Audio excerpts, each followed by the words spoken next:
Olá, turma! Na atividade anterior, nós falamos um pouquinho sobre as plantas e o solo. Na atividade 6, que é a atividade de hoje, nós vamos falar um pouquinho sobre a relação presa e predador. Vamos começar com uma leitura. Trilha de conhecimentos. Você se lembra do acidente ambiental em Mariana, Minas Gerais, que aconteceu em novembro de 2015? Então, vamos falar um pouquinho sobre esse acidente.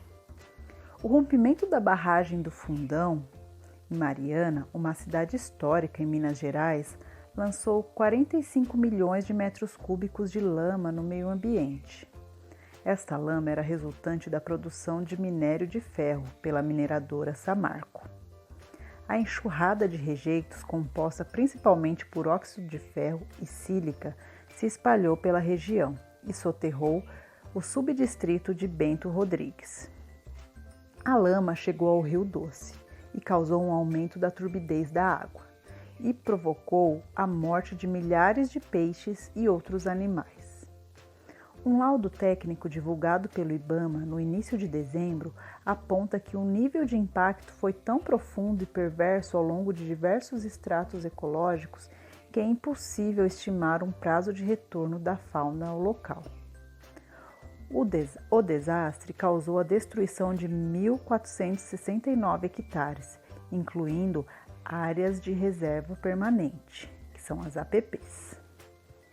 Foram identificados diversos danos socioambientais, como isolamento de áreas habitadas, desalojamento de comunidades pela destruição de moradias e estruturas urbanas, fragmentação de habitats, destruição de áreas de preservação permanente e vegetação nativa, mortandade de animais domésticos, silvestres e de produção, restrições à pesca, dizimação da fauna aquática silvestre em período de defeso, dificuldade de geração de energia elétrica pelas usinas atingidas, alteração na qualidade e quantidade de água e sensação de perigo e desamparo da população em diversos níveis.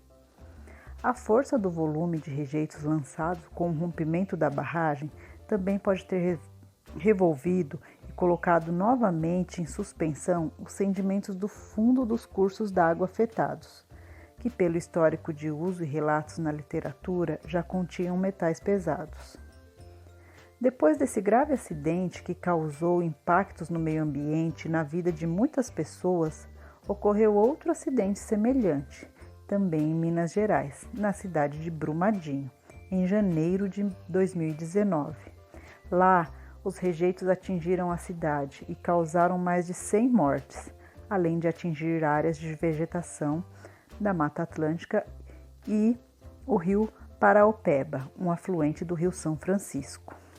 Então aqui nós vimos um pouquinho sobre um acidente ambiental, que ocorreu lá em Mariana, em 2015, e cita um pouquinho também do que aconteceu em Brumadinho em 2009. Na verdade, foi um desastre ambiental, Causou muitos danos aí à população que morava naquela região e aos animais, tanto aos animais quanto as plantas, foram muito prejudicadas com esse desastre ambiental.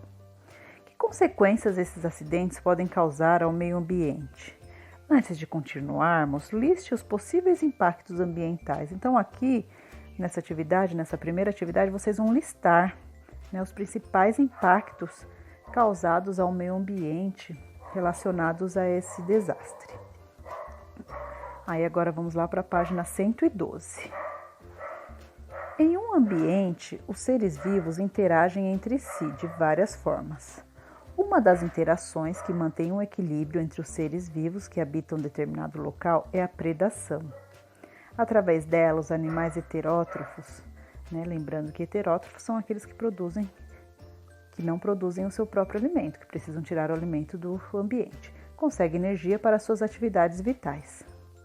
Alguns se alimentam de plantas, os herbívoros, enquanto outros se alimentam de animais, os carnívoros. Há também os onívoros, que se alimentam tanto de plantas quanto de animais. Pode parecer estranho à primeira vista, mas a predação controla o tamanho das populações das presas e dos predadores. Para estudarmos a relação de presa e predador, podemos construir uma cadeia alimentar. Como os seres vivos estão em busca de energia, podemos dizer que na cadeia alimentar há transferência de matéria.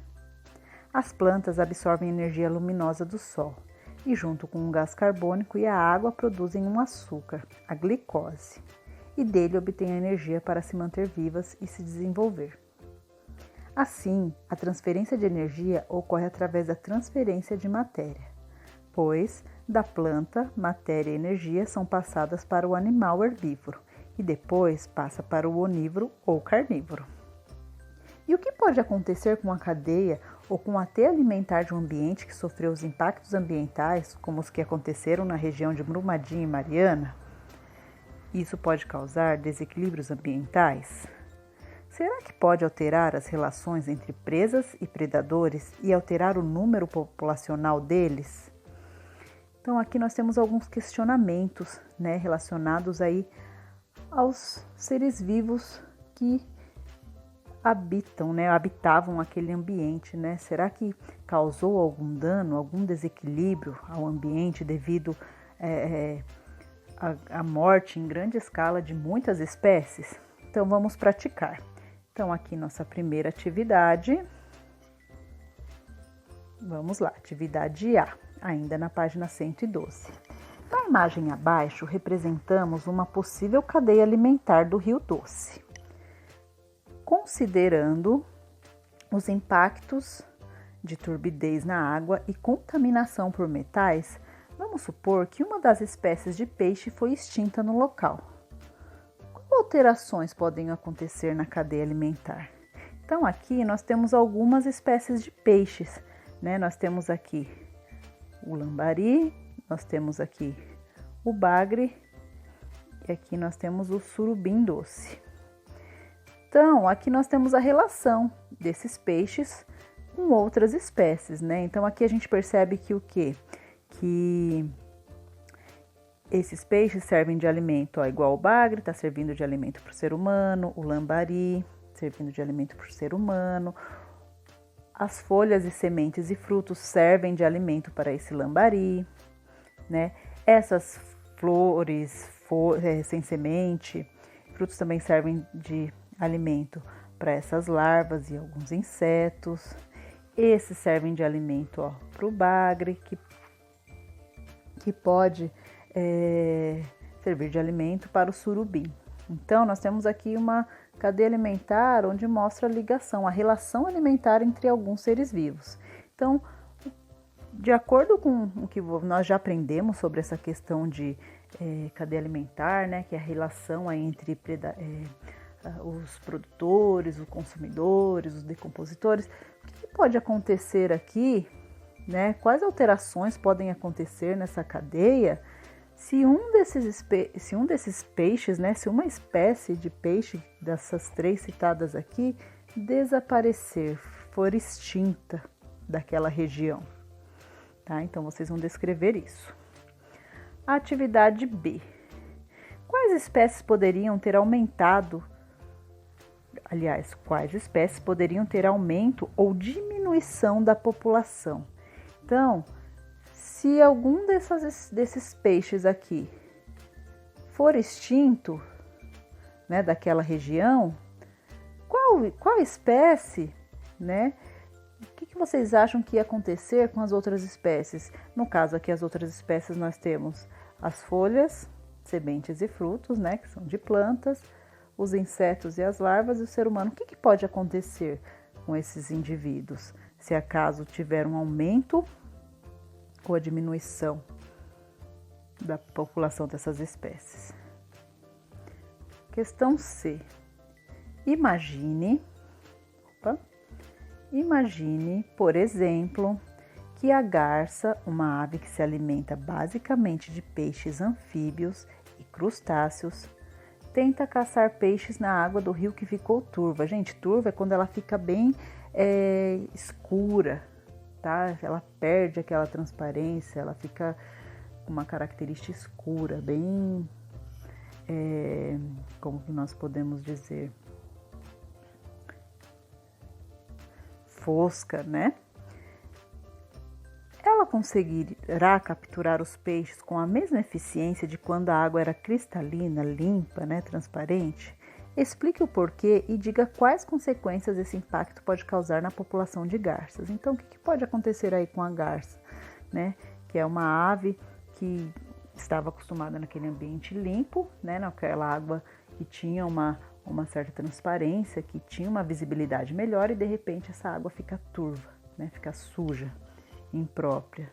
Então, vocês vão explicar o que pode causar, né, a essa população de garças, a esses indivíduos, que danos podem ser causados, ok? Eu vou deixar esses vídeos também para vocês, tá? Lá junto com a atividade. Se tiverem qualquer dúvida, é só perguntar. Quem quiser, a mesma coisa, pode responder no próprio caderno Trilhas e mandar imagens. Se não for possível, eu vou deixar um questionário na atividade com as mesmas questões, ok? Bom estudo e dúvidas é só vocês colocarem nos comentários, tá? Que eu vou receber as dúvidas no particular de cada um de vocês. Então, até a próxima aula.